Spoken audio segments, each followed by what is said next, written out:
My brother and sister, they opened the shop back in 1980 in Cabramatta, and then slowly they go into Bankstown, and after that they go to the city. And then I joined them in 2000, so I was like, let's do something. So that's when the Gong Grocer. In this episode of the Level Asian podcast, we're joined by Brian, Vivian, and their mother Lynn, the family behind Gong Grocer. I moved here when I was 15, right? And then so mom works in the supermarket to get us through school, private school education, all that sort of stuff. So I go to uni, do a law degree, graduate, and become a lawyer for 7 years. So all of a sudden, mum goes, hey, do you mind helping us with a little thing at the shop? And I'm like, yeah, sure, whatever. And then the little thing turned out to be like, can you write the new lease for us?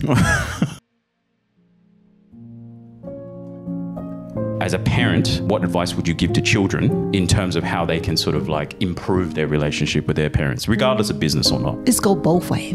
Start with the parents. The parents have to be open and understand what the child needs. I cannot stay with them forever. So what makes them happy, you just support them. Do you have a hug?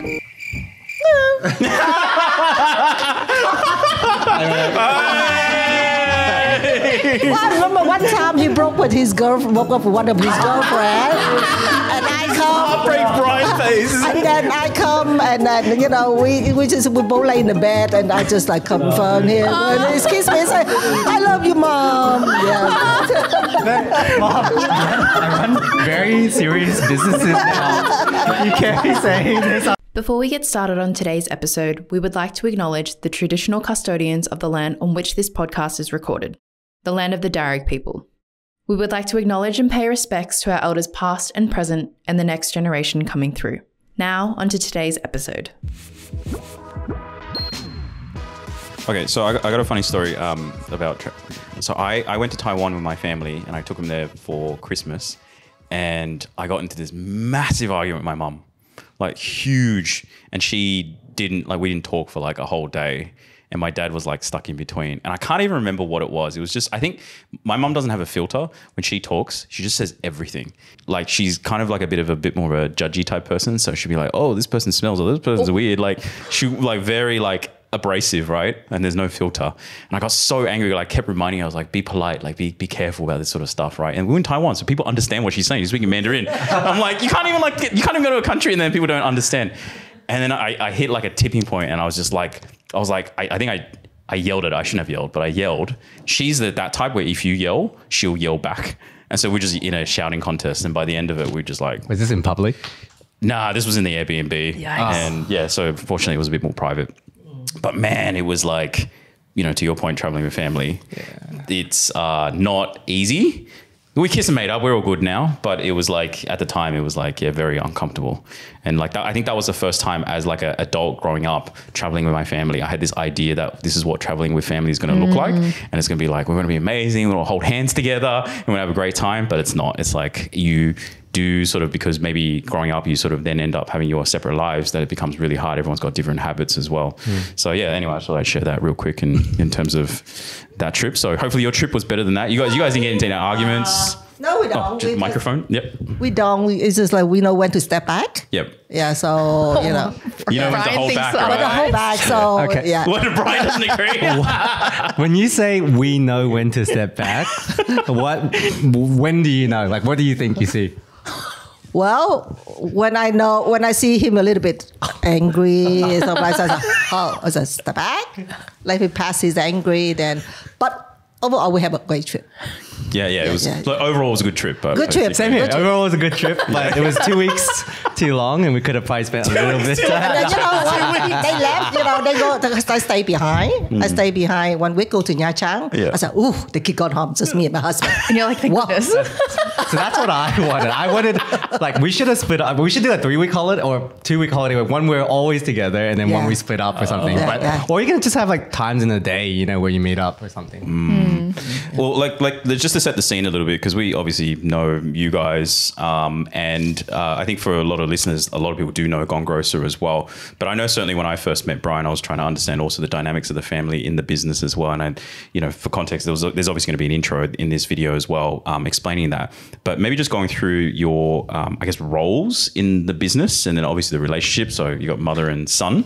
In the context of Gong Grocer, maybe Auntie, if you want to go first, is like, what's your, position or role in Gong Grocer? I'm in the business, grocery business for 20 plus years. So I have a lot of experience in that. But my role now is day to day. I just go in just to make sure the shop running well. We do have a manager. I concentrate on more like products. What products we can bring it in. Like operation wise, the kid, they're very good at. So my role now is concentrate more products. Product based, yeah. And Brian, yourself? I'm actually the main shareholder of this business with me and my wife. It flips the power dynamic. Like I'm meant to be the managing director. In some ways, I guess, like I don't like to say this, but I would be my mom's boss, right? But we try to structure it in a way where like we call her like a consultant, but she's a director as well because of her part ownership of the company. We try to put her on the side rather than in the middle of the pyramid, like where we would have to ongoing sort of report to each other, because I think that sort of stuff would get possibly difficult if I had to like really enforce timelines, deadlines, and standards or something. But like this is the best way to get her to contribute her value, because it's 20 plus years of experience, right? And she just comes in and goes as she kind of wants to, basically, and wherever her focus goes. So it's a sounding board would probably be the best way to describe it. So not like the day-to-day operations, but more like your expertise when they need you as a information and sounding board as a advice on whether or not they're on the right track. That's kind of the idea. She is there almost every day. About every day except Thursday. So Thursday's the day off? No, look at after. Oh, the grandchild. The grandchild. Ah, being a grandmother and also, obviously like, well, I don't know, you call it colleagues, I guess. Consultant and like co-director. Right. Like so lots of interesting dynamics, I guess. I was just going to say, for those who aren't watching and are listening, we've also got Viv behind the camera, sitting next to Santhan, who is producing. Viv, do you want to chime in about your role and how you fit into the business as well? Yeah, sure. I look after the digital and the marketing side of it. So the branding, the more creative side. I think my background is graphic design. So I get to bring a creative flair into making grocery exciting, sort of building a brand around it. And then day-to-day operations, I'm always at the shop. So if you're ever there, pop in, say hello. I'm just underneath the escalator. Amazing. So you talk about like 20 plus years. Obviously, for us, we know this, but, Taiki IGA, there's a long, I guess, lineage or history. Maybe just give us a little bit of like history as to, where it all started in terms of the business and, what were all the versions or iterations until it got to Gong Grocer? My brother and sister, they opened the shop back in 1980 in Cabramatta. It's called Taiki. It's my father's name. And then slowly they go into Bankstown, and after that they go to the city. So, and then I joined them in 2000. We moved from the state to to Australia, to Sydney, and then we think with the kid go. So I said, well, let's do something. So that's when the Gong Grocer. Gong Grocer came about, and maybe just to address the elephant in the room with the accent. For Brian and Viv specifically, you guys grew up in the US and then eventually moved here, or what was the sort of context there? Yeah, so I'm born in the US, like born and raised 15 years. I used to be able to say that was half my life, but now I'm nearly 40, so it's a little bit less than half now. Still identify as American in some ways, like less so the political sort of framework that's there now and all the societal movements. But like in terms of like a childhood and having some core values, like I do feel American in some way. Moved here when I was 15, so finished my secondary schooling and then, stayed here for uni and all that. So now I feel like Australian has taken over more of that, but it's this funny mix where it's you're Asian, American, and Australian. And I'm just kind of like, Do you feel all that? I was going to say, do you feel the same way as well, Viv, on your side? Yeah, very similar. I moved over here, again, it's not even half my life. So I've been here a lot longer. I still retain the accent, more so than Brian, which is very interesting. But I think I identify American in that sentimentality sort of, because we used to go back at the end of every year, celebrate with my father's side, Christmas, spend a very quintessential American holiday, Christmas, white Christmas, all that sort of stuff with snow and everything. Thanksgiving. Thanksgiving as well. We have turkeys every year still. Like my mom. We used to do it. We still do it. Nice. Every Christmas we have, the ham, the you cooking? casserole. Yeah, I cook. Damn, so good. Well, maybe Turkey. 1 year you come. Yeah. Oh, damn, for real. Hey, this is getting recorded. I'm gonna catch that so My turkey is famous. Oh, yeah, okay. with all the stuffing and yum. all the casserole. Yeah, it's Wow. a pure American. You guys are lucky. Yeah, we're fed very well. Yeah. Okay, so then maybe going back to Brian a little bit, I understand it as you were a practicing lawyer before joining the company as well. Maybe talk to us a little bit about that sort of context there before you decided to jump ship. So mom, I'll go back a step even further. So moved here when I was 15, right? And then so mom works in the supermarket to get us through school, private school education, all that sort of stuff. At that point, the mission to me was like, you can do whatever you want, like whatever makes you happy. So I go to uni, do a law degree, graduate, and become a lawyer for 7 years, right? And I guess the journey back to the business was really being a lawyer for 7 years on my own. Like, salary was fine. Like everything was fine. Like bought a first apartment, all that sort of stuff was in line. But it always felt like a challenge in the sense that like you always felt like you could be doing more. And then what did happen that naturally was, you're a lawyer all of a sudden. Mum goes, hey, do you mind helping us with a little thing at the shop? And I'm like, yeah, sure, whatever. And then the little thing turned out to be like, can you write the new lease for us? Like, you remember that? Yes. And I'm like, I spent like hours outside of more hours outside of my job, doing a new lease for a shopping center, wow. tenancy. It's like, this is complicated things. And it's like someone's daytime job, helping with that. And then it's the next thing. I'm like, well, I'm pretty good at this too. Like, why not try at this? And so the thing that really pushed me over was my wife was running her own business. And she needed help too. So like, everyone outside of me needed help with something. I worked a 9 to 5, so I just wanted to clock off, right? That life became more than my 9 to 5 life, where it felt like, okay, you know what? Like for family, it felt like something to make a change for. Yeah, it was a bit more impactful as well for you. Oh, 100%. Yeah. And then so Auntie, on your side, maybe your side of the story is like, was that something that was just like, oh, I saw Brian as just someone who had the expertise and I could lean on him. He was my son.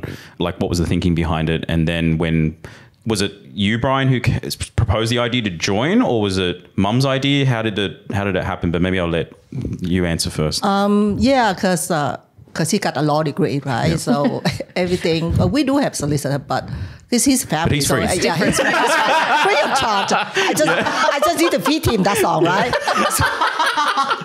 So yeah, every little thing I ask him, everything, and I feel a little bit secure when I ask him, and I know it's done right. Yes. So yeah, so one thing, and so the next thing is everything is on him. Yeah, gotcha. Yeah. And so what was the genesis or the time where it was just like, who started the conversation to go, you know what, why don't Brian, you join, we do this thing together? Like, how did it happen? What honestly happened was, it's funny, I got married to my wife, and as soon as we got married, she was basically like, what are you doing with your life? Like, help me with my business, right? So I had no choice there.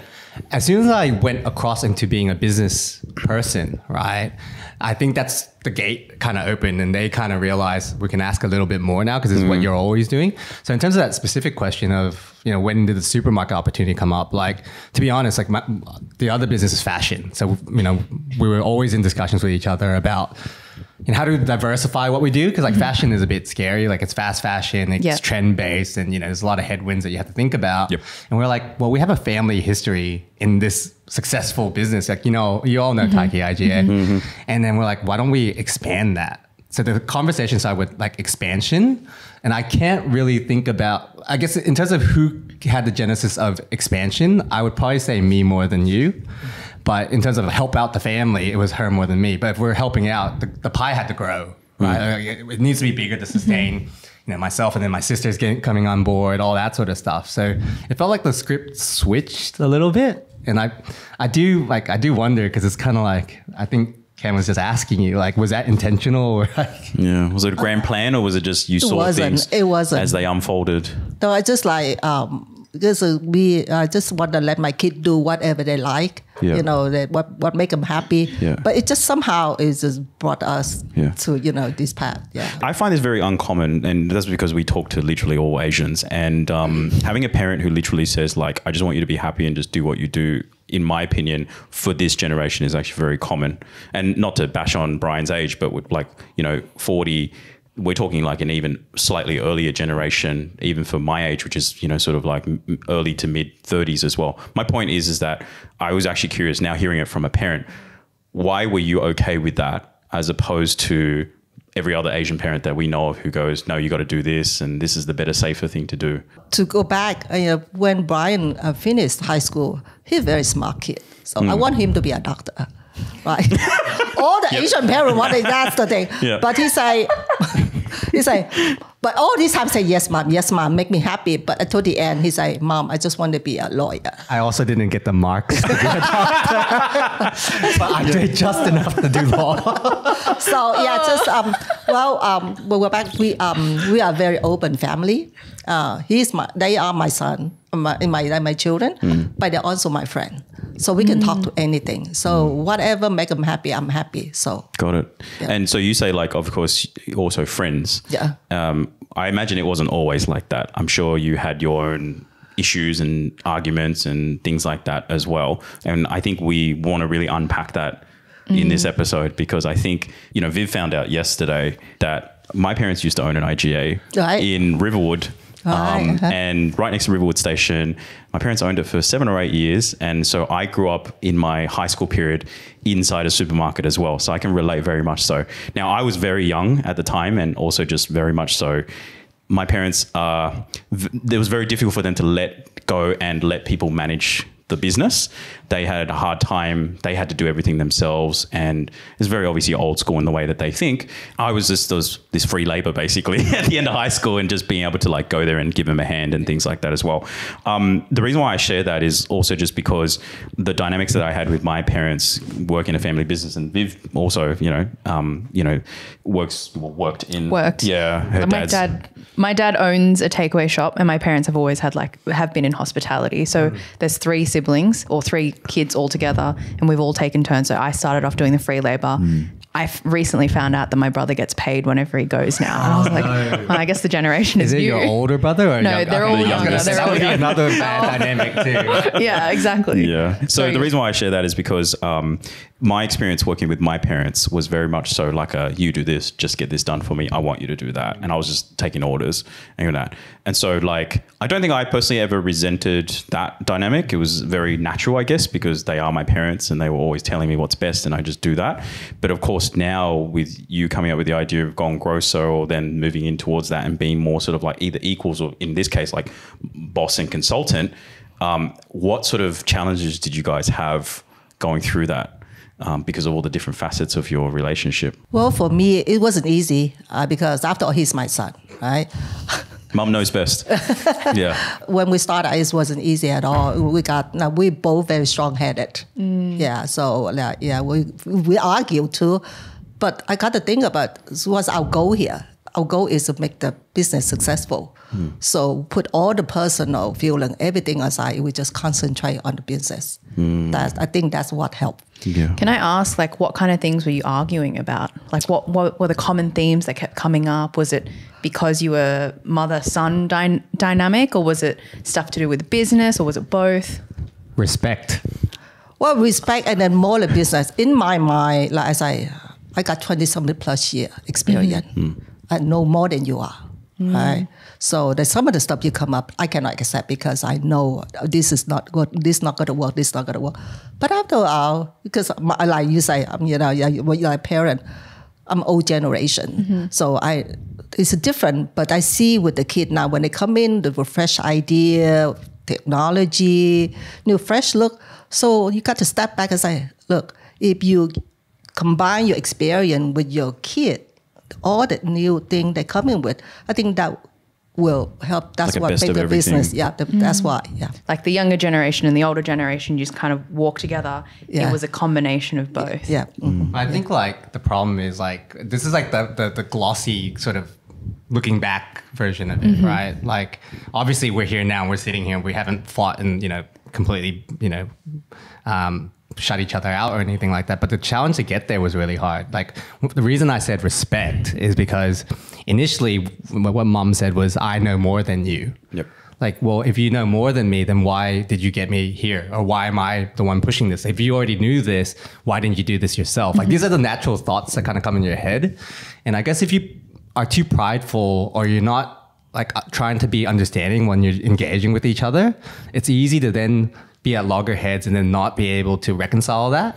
I think the good thing here was that when mom talked about openness, we butted heads where, you know, I'd say something and it would be like literally an objective, hey, we can't do this because X, Y, and Z. So that's not emotive. It's just what it is. But then she would be like, I'm your mother. You shouldn't talk to me like that. Like, actually, you used to say that, right? So it's funny when I sit here and you say now, like, business is just business. I felt like those are my catchphrases that I kept saying to you. And in some ways, I was educating you about that. So the propaganda machine started in early days. It's just like brainwashes. Yeah, exactly. So that was your mom's perspective, but as you were saying, looking back now, like, is there a different perspective that you might be able to share? Yeah, like how bad did it get? Yeah. That's what I was curious to Never know that about. bad though. Yeah. Like, to be honest, like I think the biggest challenge is to get through that point. Like we're talking about the holiday before you weren't talking to each other for a day. Yeah. You have to get through that point. Right. So if you don't get to that point, you'll be at stalemate and you'll never talk to each other again, potentially as family members, or you might not be able to work together. Right. So with us, we had those moments where it's like, you know, she goes, you can't talk to me like that. I can't believe you talked to me like that. I think V told me sometimes she'd be like, Mom came and talked to me today because you said something to her and it upset her. And that's why she's not talking to you today. Oh. You know, I'm like, well, I felt like I had a responsibility to break through that, kind of go, hey, Mom, like, you know, giving you some time, but this is why we have to be able to talk like this to each other. Right? If I hold something back because I'm fearful of hurting your feelings, then we won't be able to get through the work together or something like that. But the positive part is, I think she talked about openness before, because I always felt like safe and open growing up. I felt like she was open enough where she wasn't just like the stoic parent that told you what to do all the time. I could cross that boundary where I could go, hey, Mom, just reaching out. But, you know, it's really hard sometimes to do that first offering on olive branch or whatever it is, or, you know, making that first communication is because it's sometimes seen like conceding you're wrong or something like that. Yeah. But that's not the case. Like, you should try to cross it to communicate better, I guess, if anything. Yeah. So like, I think oftentimes, like I used the example with the argument with my mom, someone had to make the first move after the incident to make the reconciliation, to rebuild the relationship. And, you know, my mom's quite stubborn. I'm always the one making the move in your relationship, and maybe Viv can lean on it. Maybe she's the one who has to mediate. And, you know, in this case, but it's like when you guys had those moments, was it you, Brian? Was it, you know, Auntie? Like how does it usually play out in those situations? Who wants to go first? Well, normally is Brian will, you know, he would write, a message to me. That's why the reason is, is the written, sorry, I hurt your feeling, but this is why. Yes, yeah, explain. So, yeah, that's it. Yeah, so. Brian? Yeah, like I was going to say definitely me, because I think that's the westernization, right? Like we grew up in Australia or America where we learned to have direct communication. And like, if you think about your communication with your peers through high school, through university, and the people that you work with today, you will always be direct when there's a problem, right? But then it's hard for us as, you know, Asian, Australian, American kids to apply that same principle at home, potentially because of that respect thing, I think.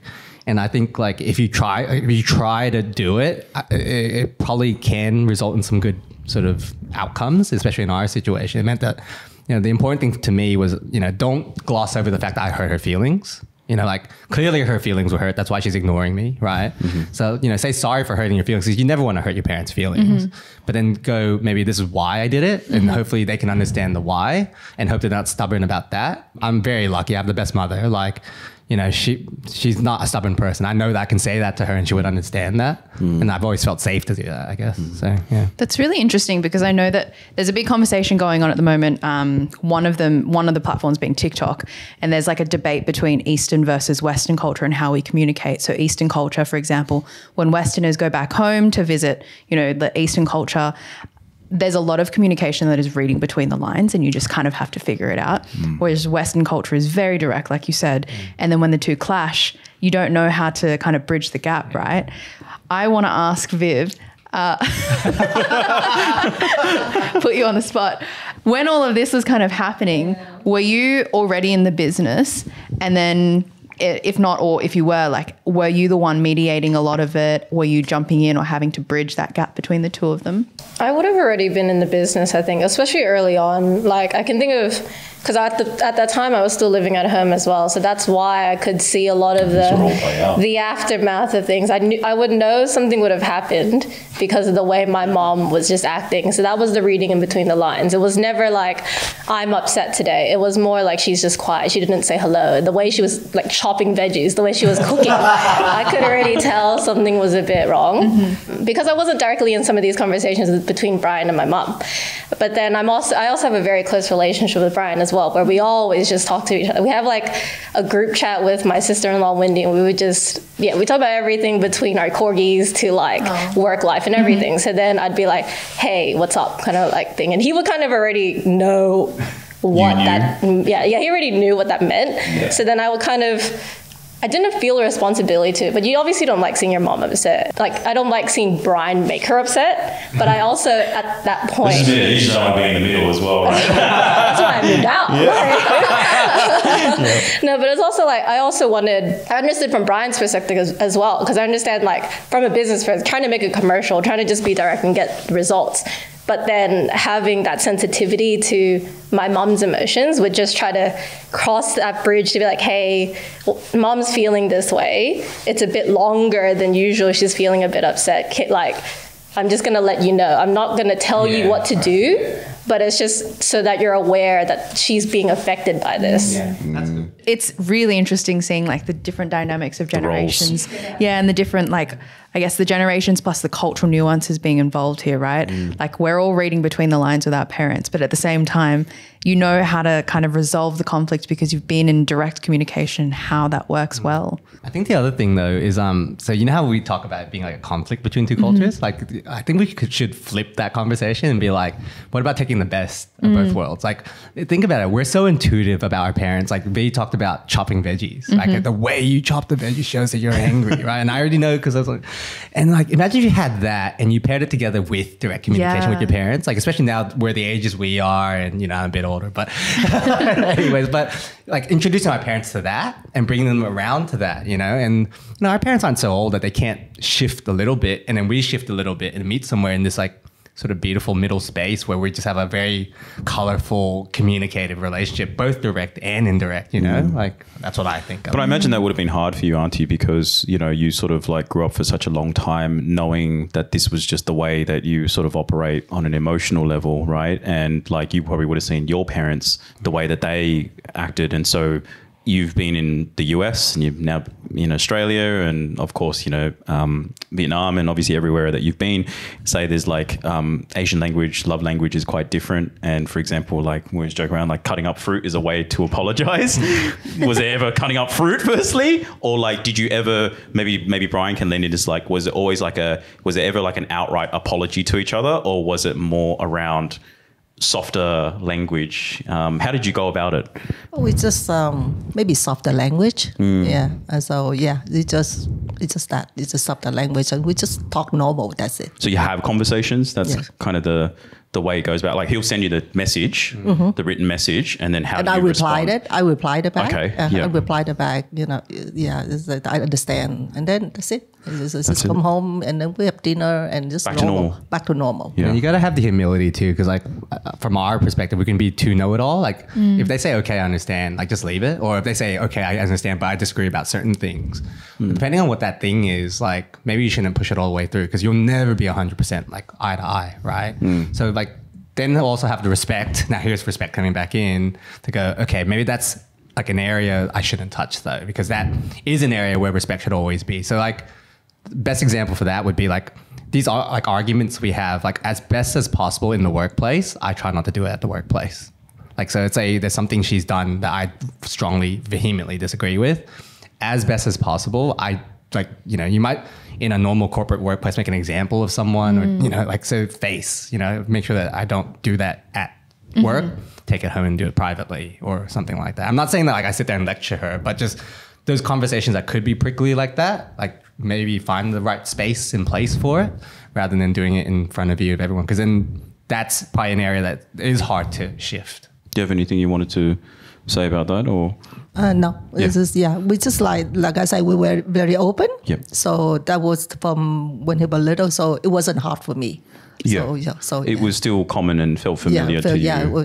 Yeah, during that time. Maybe just to hear from you a little bit more, Auntie, as well, is just, I guess, kind of like taking a step back in certain ways in the business, because, you know, you probably spent so many years running your business as the main person, and then now you've got your kids coming in and, you know, they've got their style as well. But I imagine it wouldn't have been easy for you to accept that initially, because you felt that maybe because of your experience that you knew that this was a better way to do things as well. How did you come to terms, or how did you deal with it internally to, you know, accept it? Maybe I don't know, was there something that you did, or were you just like, look, it is what it is, this is what I observed? When you say like your parents, it's like to control everything. Correct. That was me before. Yep. Couldn't let go of anything. I from in the shop, from A to Z, I couldn't because I don't feel confident that like nobody can do better than me. So I have to like literally do everything in the shop. Like it's like stock and shelf, even clean the floor, order and everything. So I say no one can do it. Literally, if there's 24 hours, I could stay in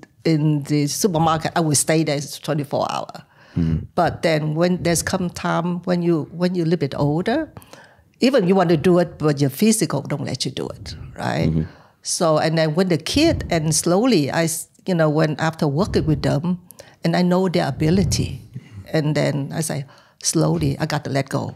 Slowly I need to start, because I've been working for all my life, and now I have a grandchild, so I need to start enjoy with my grandchild and start slowly take care of myself.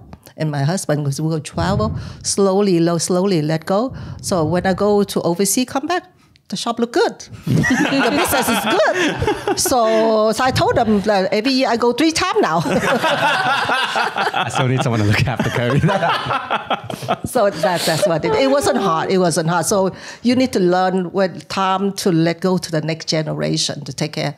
So it wasn't hard at all. Right. Did you feel that same way, Brian, or was your observation more like it was a bit of a tug and war to... It's funny. Like I was saying, I remember I was saying to you guys a long time ago about this. Like I had a feeling this would be a bit therapeutic in some way, because it's not like we ever sit together. Like honestly, as close as we seem to you, it's not like, even if we drive a car for an hour, we might talk for like 10 minutes, right? So it's crazy. Got like, it. We're here and we're talking because you're asking us questions. And so now I almost think like, we really should do this more often. Just find people to interview us. But it's funny because I completely aligned with her. I already knew that was some of the things, but I've been speaking to her about it. So I remember the first time she took leave, I was like, this is going to be great. Because when she takes leave, I'm just going to run the store like the way it should be run, basically, right?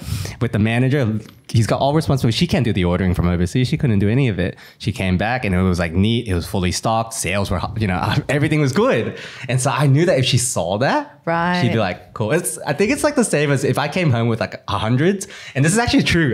Now I can remember this. As long as I came home from school and I was getting like straight A's, I'd be able to do anything.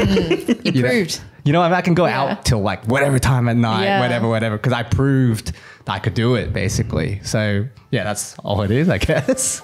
Just prove you can do it. Yeah. This episode is produced and brought to you by Social Wave. Social Wave is a strategic content marketing agency helping businesses grow revenue using video, podcasts, and SEO. Head on over to socialwave.com.au to find out more.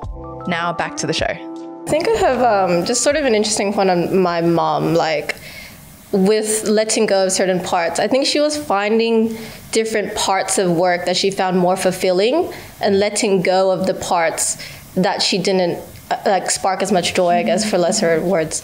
Like the parts that I found, from my observation, that she found most fulfilling was the interactions with suppliers. She loves working with people, talking with people, learning about new products, and then interacting with staff. So I see her lean into that even in today's job a lot more than doing the accounts, for example, doing the bookkeeping, doing the actual, she still stock shelves too much of like both of us telling her, please stop. But I think it's more, maybe even like she hasn't realized, but recalibrating what makes her happy in the lens of work. Oh, that's really beautiful. Do you feel that way? Like you've been able to enjoy the things that you do enjoy doing, and then you can let go of the things that you don't really like? Yeah, she hit the button right there. I love talking to supply because I know all of them like 20 something years. Squeeze them for every dollar. 5 cents, 10 cents, huh? So, yes, whatever you say, Linh. Yeah. So I talk to customer. I love to. Some of the customer, I know them a long time, and we talk sometimes. You got a relationship. Yeah, build a relationship. We talk, I say the grandkid or whatever. Yeah, and then with the staff, I love talking. They come to me with the personal problem because to me, like to them, I'm the mom because they all young, and then if I can help them.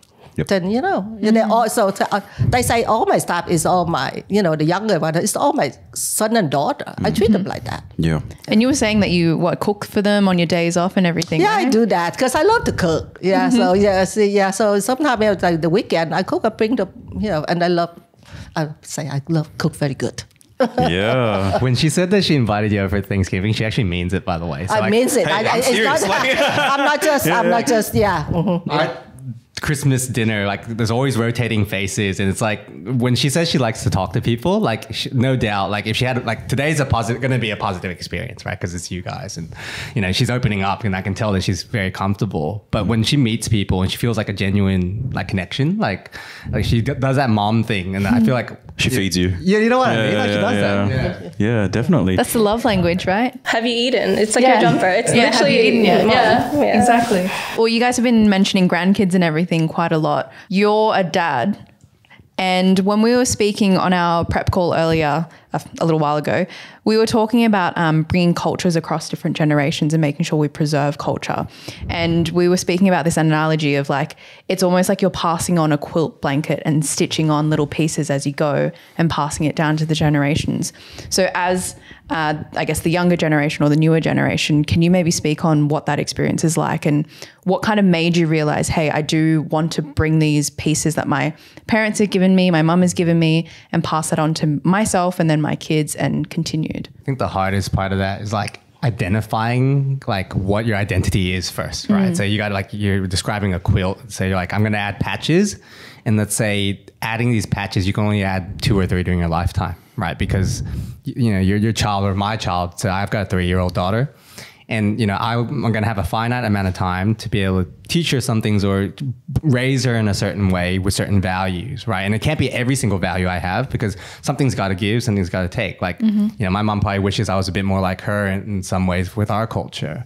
First, I got to go like, okay, what was my childhood like growing up? What were those parts that made me the person I am today? And what are the most valuable parts of that we can't lose? Because if you lose that, it will change the fabric of kind of like who you are as a family. It's like a legacy thing, right? Our stuff is like, rather than something very strictly like traditional, like nothing, it wouldn't be anything that's like what am I trying to say? Like a tradition that I'm trying to pass along. It would be more value-based. And so for us, I think I really like our relationship and how we were able to get here and be able to communicate with each other like this, right? So with my daughter, like I want to do the next level of that, which is like be open in the same way and go like, be their parent, but then also be their friend is the thing she was saying there. And then trying to identify now that we're working together, like, well, what parts of what we've done like is valuable and pass it on as well. But I haven't really figured, like, to be honest with you, very good question, but I haven't figured it all out. Like I've got a 3-year-old and hopefully I've got a little bit more time to figure it out. Yeah. I guess there is a lot to unpack. Like you're living life for the first time. You're living life for the first time. There's all these little things that you can only pass on. Auntie, is there anything that you've kind of passed on that you really want to ingrain into the next generation? My father's always taught me, I remember to this day, he taught me, no matter how successful you are, just remember to be honest, be humble, and be respectful. That's what I want for my kid. So, yeah. And then some of the Chinese tradition, I want them to remember, because after all, we're Asian, like Chinese New Year celebrate with family, community, mooncake festival. All of that, remember your ancestor. That's what I passed up to them. Yeah. Like I'm just thinking now about other people who are working in the family business as well. And a lot of the stuff we see, and we go through things like Reddit and all sorts of like, we get feedback. And there are some people who are really struggling working in a family business because they feel like they're being forced by the parents to work there. And the context of a family business ends up creating this division or this resentment between the child and the parent because you're just using me for free labor and blah, blah, blah, you know, all these like, I guess, stories in their head as well. But now I'm seeing this situation, which is very, I would say, uncommon. Would you say, I guess the question I'm asking is, would you say that because of the business that you have a closer relationship versus if Brian wasn't and he was just still a lawyer and doing his own thing? I think so. If anything else, I'm glad that we do the business together. You can say it's a partner, make us bond stronger because understand more, and then make us very strong. So for those who like struggle with working with the family, just keep an open mind. And then communication is very important. Just communicate, and anything, just talk out. Then I don't think it's anything you cannot solve. I think like if I'm going to be practical about that, like in the situation that someone hates it though, let's say you vehemently hate it, like you go in and you come home and you feel like just, you know, those unsatisfied days, like that's going to be hard to work through, right? But I think Mom is right in the sense that be open in the sense that maybe review and reflect and go, is there at least one thing like that I can build on, like a cornerstone that I can build on from working in the family business? So is there at least one thing from my day, even in the worst day, that I really enjoy? And is that something that could possibly build the foundation of scoping out like a role or how you can add value to this business? Maybe if you start that, you can discover something. I'm not saying that it's going to always work for every single person. There might be just situations where it's not possible because of the personalities or the dynamics or whatever it is, right?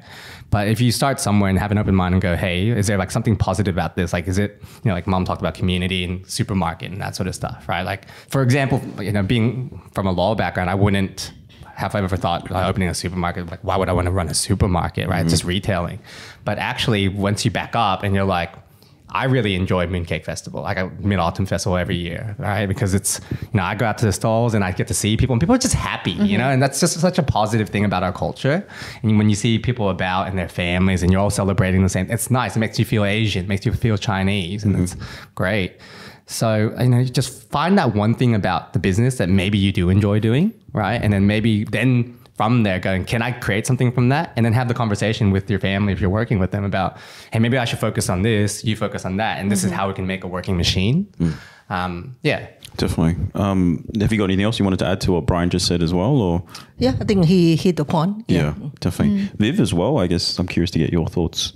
You know, do you feel like the working in the business is... I think the adding value part's like, see what your specialty is, see what actually makes you happy and what... you do. Like, I think coming from my perspective of doing design, it's no one in the family is like a creative. A creative. Brian can do some Photoshop skills every now and then. Canvas skills. Show a photo here. But I think everyone has their own specialty and their own strengths, and then bringing it to the family business and seeing it add value to the family business is really, satisfying. Let's say, so I've got a 3-year-old, right? And one of the most direct ways of like, you know, creating generational success or wealth or whatever you want to call it is probably building upon what your parents left you, right? And going, hey, well, if I can only have, you know, 30 more years of work in my life, if I got Kobe in, that's another 60 years, and maybe you have like an LMVH of the world or something, because those are family-owned businesses, right? That just pass through generations. So that's why I do understand why some families want to force their kids to do it. I think that's impossible to force anyone to do anything, obviously, but like we talked about niches and having sort of like a position, like even with that, it's kind of like with V working together with me, I sometimes think to myself, hey, I need her to be more commercial. She's too designy sometimes. She needs to be more like think about numbers. Think about numbers. Like think about the impact. Like, what's the return on this thing that you're doing with all these graphics, or like this promotion that you're doing, whatever, right? And then so to force someone to go down that angle is very hard, but then to kind of go, you know, my thing that I'm really on is like, just start with why. So it's like, let's say if I've got Kobe and I'm teaching her some things about business, I go, the why is I would hope for you to one day want to do this, but if you don't, then at least you have some life skills or something. So having that flexibility might be good. Yeah. But in terms of legacy, right, like you've touched on that, has that always been the goal for you as a family to build a legacy and pass this on to the kids, or did you kind of fall into it and it kind of happened? I think it's kind of happened. I never thought that they will go into the supermarket. It's just fall into it's happened like that. Which is So again, not a grand plan. It was just opportunities in front of you. opportunity, yes. And then take it there. So if your daughter wanted to get into supermarkets, you'd be like, yep. Yeah, like I'd be, if you wanted to do fashion supermarket, I'd be like, yeah, let's go. Like I'll teach you everything I know. Yep. And then, if you enjoy it, keep going or not. But I think that's the other thing that's different between us, right? So you got to think, my mum's like a refugee. And so all they could build upon was opportunity. Like plans just go by the wayside when you're fleeing persecution and death, right? For us, we're in a better position where we can go, let's plan. Like I've got, the rest of my life to plan, plus Kobe's life potentially, with the way I educate her, like there's going to be stability one way or another. Like I know there's a lot of world events going on, which are very unfortunate, but, we should have some semblance of stability, I hope. And within that, like we can plan for, our own families and their futures and, even on a community level and things like that. It's like one of our last podcasts that we're on, just the solo. We were talking about how there's different generations. So for example, like our generation or the Asian generation now, more commonly we're settling right now and building up those foundations for future generations. Whereas a lot of the Westerners or Caucasian Europeans, they've settled a lot of generations ago and have built that stability and therefore can reap the rewards now, which it sounds like that's kind of what we're all building at the moment, especially for your daughter. I think one of my other questions was just touching back on communication. I know that a lot of problems and conflicts and issues within business, within the family can all be solved with direct communication or just having empathy. But for those who might be listening, like if people are going through a bit of conflict with their parents, whether or not it's to do with business or not, do you have any advice for those people of how to navigate through that, how to start the conversation, or if they're maybe even afraid to talk to their parents, for example? Well, to me, is always love. I think love will conquer anything, right? So between parents and kid and family, you use love first, and then love is genuine, and then communication. I think that will solve any problem, a lot of problem. The hardest, how parenting has changed over the years. Like it used to be about disciplinarian sort of tactics, authoritarian, and then all those things are not okay anymore. You don't do time out, you do time in, right? Like you would know that. And the point is, I think it's meant to be moving, or at least parenting as a concept is moving towards trying to be more collaborative or being there or being present and recognizing feelings and all that sort of stuff, right? Identifying when people are feeling upset and then, calling it what it is and then trying to work through it like that. Gentle parenting. Yeah, all that stuff. I think, if it's an unfortunate situation where you don't feel safe, you just don't feel safe, right? But then maybe you can get creative where you're like, okay, if I don't feel safe, I'm just brainstorming, right? So I've always felt safe. Safe to the point where I could rebel even, and I knew that nothing bad could happen to me, right? She threatened to kick me out, I'll never get kicked out. That sort of thing, right? I knew I'd never get kicked out. Anyways, point is though, if you're not in that situation though, what is there a way to communicate your feelings or whatever in a format that would make you feel safe maybe? And maybe if you're able to start there and you get some, communication is a two-way street, right? The person receiving it also has to understand what you meant. But even if they understood 10 to 20% that first time, and then it becomes a body of knowledge and you start understanding the picture of this person more. So the parent starts understanding the kid, maybe the kid starts understanding the parent, the child-parent relationship. Hopefully you can make progress, but it takes sustained effort, right? It's effort. You have to be committed to it. It's not one big conversation. No, that's right. Yeah. So it's like chipping away. You find a little wedge, you pry it open a little bit, and then you use that as a way to keep going with the discussions. I have an interesting question for you, Auntie, and then I'll put it to Brian as well. What would you like to say to Brian as a son, but also now as a business partner as well? What are some things that you've never said that you would love to communicate and you would like him to know? Well, that's a hard one. Yeah. Well, he he felt safe in his entire life. I always tell him I love him. So there's no doubt there. Now my two kids, and then my family is everything to me. They are my world. And now as a business partner, it's respect, which I have from him and from Viv. So yeah, that's all I ask.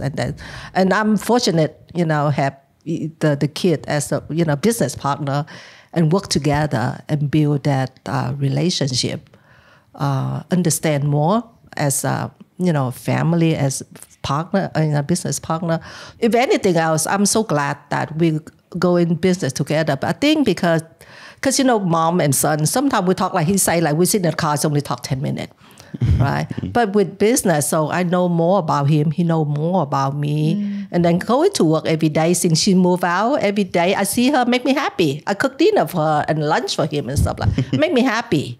So yeah. And Brian? So I think the hard part is like you're asking for something that I haven't said to her. And like I do feel like a lot of this understanding is existent. Like even though it's very nice, thank you for saying that. Because I actually haven't heard it, right? Like some of that. But even though I hadn't heard it, there was enough between the lines that we've seen. Right? And I know, because even if she says proud once, I can finish the rest of the sentence, And then, I guess for me as a son, like, she's probably already knows this. She knows that I think she's the best mother in the world. Like she did a fantastic job with parenting, with the resources she had, like knowing what she knew and coming from where she came from and having to juggle raising a kid in this cross world between like, she doesn't know like Western culture, right? Like, and being able to balance it really quite finely. Like I won't lie. I ran away from home once, but it was always a balance that she found that made me always want to be home, and never want to leave home and never want anything to do with you ever again. Even though like maybe that thought crossed my mind, it never persisted because there were too many good things about home and too many good things about our relationship and our family relationship, right? So great. Like, thank you, Mom, for being the mom that you are, but you already know that. Business-wise, like the thing I've learned most, or like, I guess the thing you don't realize is that you might notice every once in a while, and maybe you do realize, right? So I don't know if you notice this or not. Every once in a while, I come to you and I ask a whole bunch of questions without context, right? Yes. Those are, Yes. I'm dead. I know this. Like testing. Well, when I ask those questions, it's probably because it's an area where like I've put all my resource and brain to it, and I can't figure it out. Like I'm still perplexed, or it's an area where I really needed like a sounding board where it's like I'm venturing in a new territory where it's all foggy. I don't know what to do. And I'm asking her because I want to see what her direct answers are, because then that gives me like a compass to go by, like in terms of the business or something. So, those are the times when I probably know less than I think I know. And I'm, being, humble in the sense that your Mom, can you please help me? Yep. I'm too, I'm not going to go, hey, Mom, I don't understand this. Can you please help me with this, right? I go, hey, Mom, like, if you had this problem, like, what would you do? Like, so that sort of thing. Or to be like, I'm trying to think of an example. I'm like, oh, yeah, so how would you solve this problem? Like, what did you do here? What did you do here? Yeah. Or even more like, when you had this problem in your life, what did you do, for example? Yeah. Got it. She's like, this is where my 20 plus years of experience comes in. Yes. I'm glad you asked the consultant. Viv, what about you? What would you want to say to your mum? Or brother. Or brother? Both. Nice saying. I think they already know. It's all between the lines. Like, we're a very actions sort of family. Like my mom is my idol. I'm her biggest cheerleader. I love putting her face on the side of tram ads. I act as her agent kind of thing. So, she's free to book out. I always compare to Michelle Yeoh. She's our Michelle Yeoh. We love her. I do like that. Yeah. Watch out, Michelle.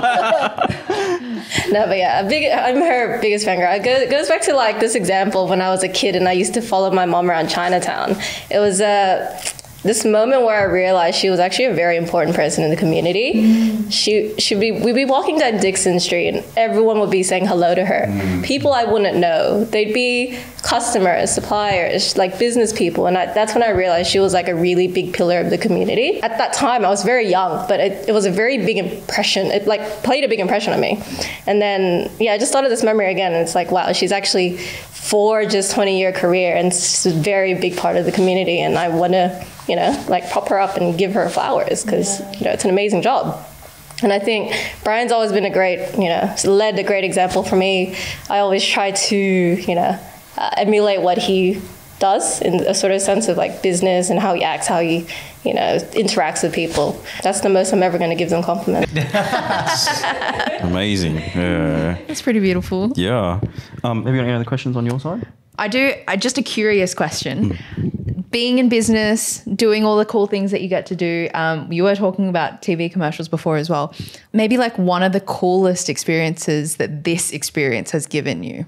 Like Brian say, open up. Yeah, open up. Like the thing I haven't said to him, and the thing he hasn't said to me.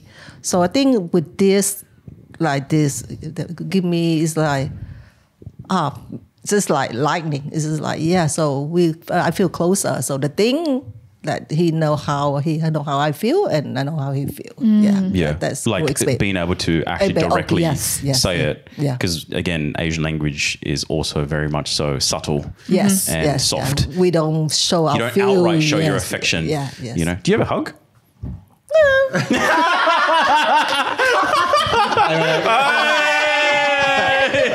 I remember one time he broke with his girlfriend, woke up with one of his girlfriends, and I come. Break Brian's face. And then I come, and then we both lay in the bed, and I just like confirm him, and he kiss me and say, "I love you, Mom." Yeah. Mom, I run very serious businesses now. You can't be saying this on a phone. Okay, can you cut it out? It's too late. We're just gonna, You already signed. we're just gonna roll with it. Oh, that's so good. I can't believe that's happening. You're like, Mom, we talked about this in the car. No, we didn't actually. That's my problem. I didn't talk about this. Well, maybe to round it out, I guess. Oh, sorry, I was going to say anything else. Do you guys have anything you want to share that's been like a really cool experience? I think, like to echo working together as a team, like this is a different thing that we're taking on together rather than just family life at home. But again, it's trips me out because it's the stuff that we're doing now. It's like community based. So, being out here and being able to talk to other, business leaders and sort of pillars in the community and realizing that what Vee was saying was mom, and now it's becoming, us and becoming a voice for people that we know, or the currents and the themes that we know about, right? And we all form an important part of the community, and now trying to figure out what we can do for that. I think that's really powerful. I don't have any answers yet, but the more that I meet people like you and have these conversations, I realize we have a mission. We got to figure out what that is. Yeah. Viv? Yeah, I think it's all the opportunities of meeting new people and meeting people in the community, and like all the different interesting people that you meet. But on top of that, and sort of the family lens, I think this is the most open our family has been in a very long time. We used to, again, lots of cutting fruit, all that sort of stuff, but actually having those conversations, being more open about the words we say. It's like softer words, but I think it's actually saying the things that the actions used to say. I think as someone externally, just to maybe round this out, who has been in a similar situation, albeit I was younger, I want you guys to understand that you guys actually have something very, very special, because it's not often that you have a very cohesive, mostly cohesive, it's not always cohesive, dynamic amongst the family. And the thing that I always go back to, and I've mentioned this before, is like, there's this blog post called The Tail End by a guy called Tim Urban. And you have to realize, and I don't know, Auntie, if you realize this, is that, as a parent, now that your kids are out of school and older, we are now at the tail end of the time together that we get to spend with our parents as well. And that's something that I always remember. The ability or the opportunity to be able to spend time with your parents almost every day is something that's pretty incredible. I see my parents once every fortnight. And it's a big deal for me to be able to see him. If I go any longer than that, I feel guilty, because I count it maybe as just going, well, there's only so many more fortnights that I have left to spend with my parents as well. So the ability for you guys to be able to do this together is actually something that's pretty insane. Like, the message is also for someone who, say, is working in the family business and has that resentment about it. Know that also, as long as, like you said, love trumps everything, and your parents love you, that you should actually be really, I guess, enjoying the time, albeit it's like, you probably don't enjoy the job, or there's some things that you're just not grateful for. But I think also just the time spent together, because that's all that really matters, I guess, at the very end. So I just wanted to say that, because that's my big takeaway from all of this as well. And something that I think you guys should be like very proud about with what you guys have built, not just from a business standpoint, but also literally just from like how you guys operate as family members as well. Because it's freaking hard I wouldn't be able to do that with my mum. I went 2 weeks on a Taiwan trip and I'm like, relationship over, right? The fact that you guys are doing this for years on end and you're experiencing it. And I think the other thing I'll say is, like, as Auntie, as someone who sees this as well, it's very difficult for an Asian parent to also be able to be open, to drop their ego, and to also accept taking the advice or going the direction that your children want to, because mum knows best, right? Mm-hmm. I think that's like a credit to you also, being able to do that. And I imagine it would have been very hard. You simplify a lot of things, I think, now thinking back, but I'm sure at the time, as Brian probably alluded to a lot of times, it's very, very difficult, I'm sure, at the time for you to let go, for you to accept things, and for you maybe to go, hey, maybe it's my chance now to give it to someone else to look after as well. So anyway, I just wanted to mention that and, let you guys know. Thank you. Thanks, Ken. So last question I have was just really around like advice. Is there any other advice? And I think it's really important advice in the context of perhaps, the relationship between child and parent. And I'll start with Auntie first, is like, as a parent, what advice would you give to children in terms of how they can sort of like improve their relationship with their parents, regardless of business or not? It's go both ways. Start with the parents. The parents have to be open and understand what the child needs. I know Asian parents, like, you do this, you do that, you do that. But that's not the way anymore. Yeah, you need to understand. You need to listen what your children want, not what you want. That's how I learned from it. It's just like, what make them happy? Because I cannot stay with them forever, right? They need to take the path what they happy. They have a whole life ahead of them. So what make them happy? You just support them. I think on the flip side of that, if you're in our situation where you spent your whole life listening, be prepared sometimes to take the leadership role and be the bigger person, so to speak. Like when you've had that fight, when you're not understanding, like, just maybe it's your turn to teach a little bit, whether that means to be vulnerable a bit and go, hey, like, the reason I acted like that is because I was hurt that day. It's hard for a kid to say that to their parent. Like, we're all meant to be adults, right? Mm-hmm. So if you take that leap, like, and you really value that relationship and you want to make something valuable and beautiful out of it, be prepared to put that effort in. And that might mean taking that leap. Yeah, I think it's echoing the perspective of Brian. It's like, it's okay to have sort of uncomfortable conversations with your parents, but I think it's that awkward, uncomfortable conversation you have that's going to be the most valuable. Yeah, like, I can think of many times where I can't have a conversation face to face with my mom, but I have to like SMS her. But at least the message sort of gets through. And then when we see each other again, I think there's that sort of reading between them, but there's that understanding that this made me uncomfortable, this made me sad. And I hope that you understood that. And then if it does happen again, we can have that conversation again to sort of maybe remind them. And I'm coming from my perspective, but then also having realization that you can also control how you feel about it as well, so that at least they know that that could be a trigger point, but then also you've done your part of making that open. Well, to wrap it up, if obviously Gong Grocer is a physical store, so for those who don't know, or maybe interstate or whatever, like, where is Gong Grocer? And then secondly, if people wanted to connect with each of you, where's the best place? Probably in the store for you, Auntie, I'm assuming. Come and find you. Yeah, I'm there every day from like 10, Monday, Tuesday, Wednesday, Friday. From 10 to 5. Thursday, yep. Okay. Yeah, just look for Linh Jie, I'm there. She's there.